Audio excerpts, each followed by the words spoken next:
Here we go then. Welcome back, everyone. Jack Reeve, Talk Norwich City. We are in mid-December. It's silly season. It's Saturday, Tuesday. And we love it. Because Norwich City aren't as bad at the moment as we were a month ago. Philippe Clement, I wouldn't say has got us purring. I wouldn't say has got us ticking. But certainly got us in a better position than what Liam Manning had us in. The problem is, Liam Manning put us in such a precarious position that we are still cut adrift in the bottom three. And it doesn't get easier anytime soon. Southampton, the opponents at Carrow Road this weekend. Yet another early kickoff. And it's another early kickoff next weekend. We need wins, and we need them fast. The problem is, and I've titled this video and I've thumbnailed this video, with a very common problem for Norwich City in the last couple of seasons, injuries. Injuries once again becoming fatal for Norwich City. Josh Sargent, Kenny McLean, add those guys to the list of current players out injured. Now, I'm filming this prior to Philippe Clement's Friday press conference, so do forgive me. I am assuming certain things, but we are in a really, really sticky position. Anis Ben Sulemane, Ben Crescene, Liam Gibbs return from injury. Bang! There's another three out injured, and arguably the core of your team. Josh Sargent went off with a concussion on Tuesday night. It was a really nasty knock. As soon as he took the impact, you knew that was problematic. Now, assuming that it was concussion and assuming that they follow concussion protocols, he will definitely be out of this weekend. Kenny McLean, he's getting old. What happens when you get old? Well, your joints start to go, don't they? His hip locked on Tuesday night, according to Philippe Clement. He wasn't moving maybe as well as we've seen him this season. And actually, I saw some people on Tuesday night in the watch-along saying, I don't know if I'd have Kenny McLean in my starting 11. For me, he's one of the first names on the team sheet. Honestly. In terms of ability, in terms of experience, in terms of leadership, he is vital to the way that Norwich City play. There is no coincidence that under every single manager, Kenny McLean starts for Norwich City. And yes, I know he's no spring chicken anymore, and yes, I know he's not perfect, but I still believe at this level, and particularly in the issues that we're in, Kenny McLean is a key man. So I think losing him through injury is also a real shame. Now, again, I am assuming, hopefully Philippe Clement comes out and says, look, it was a precautionary measure. Kenny McLean is good to go. The fantastic physio and strength and conditioning team at Norwich City have got him going again. The reason I'm doubtful of that is because of the news surrounding Matthias Kvistgaarden this week.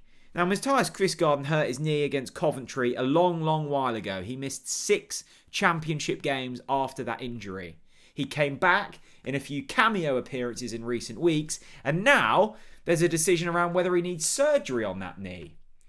Now, there's a certain player at Norwich City that goes by the name of Gabe Forsyth. Now, he wasn't a £6.5 million signing, but he was a player that was playing football under Johannes Torup. Now, Gabe Forsyth last played for Norwich City like at the start of last season. I think he went off with an injury against Cardiff, was it? Or Swansea? One of the two. Now, how have we got players? How have we got players that just constantly being pushed back? Lucien Mahovo, another one. What's happened to him? Originally it was like a couple of weeks, then it was a month, then it was more. He's still not returned. So Matthias Kvistgaarden, probably one of our brighter signings, again, could be out for a couple of months. What is going on in this department at Norwich City? Now, I know they can have internal reviews, they can have external reviews. I can tell you one thing, something is going wrong there, and it needs to be sorted. Imagine if you're Ben Napper in this situation. Papa Amadou Diallo, bright start, haven't seen him since. Matthias Kvistgaarden, bright start, haven't seen him since. You go down that list, there is a huge amount of assets not playing, not available. That is a huge frustration, not only as a fan, but surely the club as well. They must figure that out.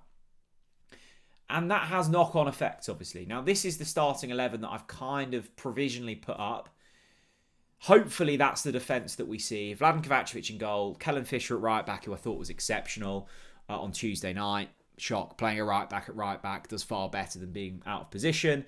Rory McConville next to Darling, who will return from suspension, one would assume. Although Jakov Medic was pretty good on Tuesday night, but I assume Harry Darling comes straight back in. And I am assuming that you start Ben Krasene. It was Tony Springett that's occupied that left-back role, Jeffrey Schlupp, Lucian Mahovo, Papa Amadou Diallo, Jack Stacey. The list goes on of potential players that could have played at left-back, currently out injured. It meant that Tony Springett was having to play there. Ben Krasene has returned. And hopefully, having a left-back in at left-back will help Norwich City. Now, because of the injuries to Kenny McLean and Josh Sargent and Matthias Quistgaard, I've had to tweak it going forwards as well. It's Jacob Wright next to Pell Matson. Now, Matson has been an absolute revelation under Philippe Clement. I think there was a stat I saw that in Liam Manning's final 3 games, he hadn't made a single tackle. And in every game under Philippe Clement, he's basically made like 10 or more. It is a remarkable turnaround from Pell Matson. He has been exceptional so far. Jacob Wright, he played in the 10 against Sheffield United on Tuesday night, and I thought it looked really good. He is a good player. We need to play more of him. Now, dropping him slightly deeper, I think you do lose a bit of that steel, but hopefully you just tell Matson, just stick back a little bit, let Wright do the running forwards. It's the front 4 where we've got some really intriguing decisions to make. Josh Sargent, injured. Ante Cianats, injured. Gabe Forsyth, injured. Matthias Quistgaard, injured. Papa Amadou Diallo, injured. It means that we're going to have to get slightly experimental. Now, I've put Mate Jurisic out on the right-hand side. Don't shoot me. Not sure if we've got any other options. Forster Amanka in the 10. Oscar Schwarz out on the left. Jovan Makama through the middle. Now, that links nicely to my bet for this weekend. A big thanks to BetRight, who are sponsoring all of the match preview content this season. There is a bet 10, get 10 offer. If you place a bet of £10 on BetRight before this weekend's game, you will get £10 in free bets. Now, I've got a bet builder. All of these bets have been boosted. Click the link in the description. I've got Norwich not to lose, so that's Norwich win or draw on the double chance. Makama to assist or score, and over 4.5 cards in the game. That's 12-1.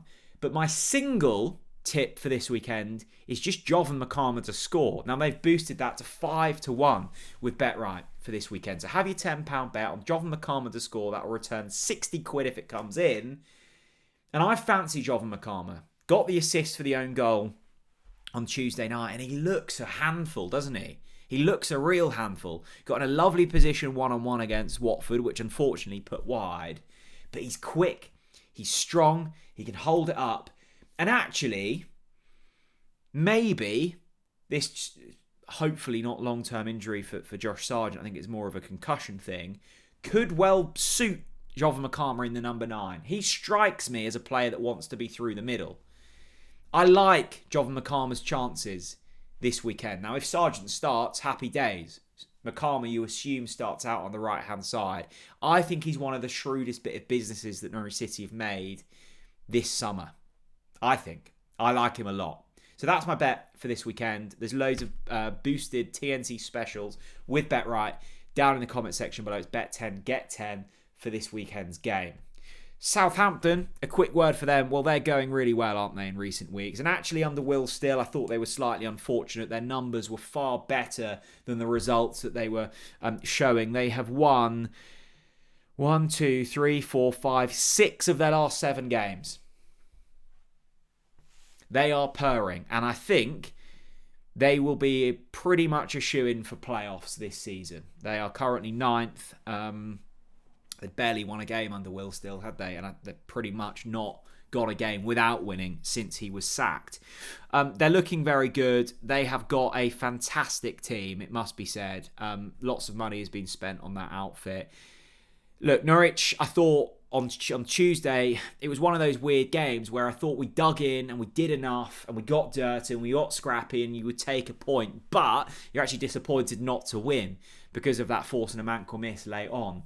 So, look, we're up against it. There is no other way of saying it. We just need to stumble still above, head above water into January. Then you try and make some reinforcements. Then you try and get some players back. Papa Amadou Diallo, that left side is really critical that we get players back. And hopefully we see Ben Krasene from the start in this one. I think we've got enough. And I think the structure under Philippe Clement looks good enough to... We should be able to carve a run together. But as time goes on, as time ticks, and you keep going without winning games, it does get daunting. There was a period on Tuesday night where Oxford were winning, we were losing, and we were 8 points adrift. Now, we're currently 5 points adrift. That feels pretty overwhelming. If that gets to 8, 10, which it could in the next few weeks,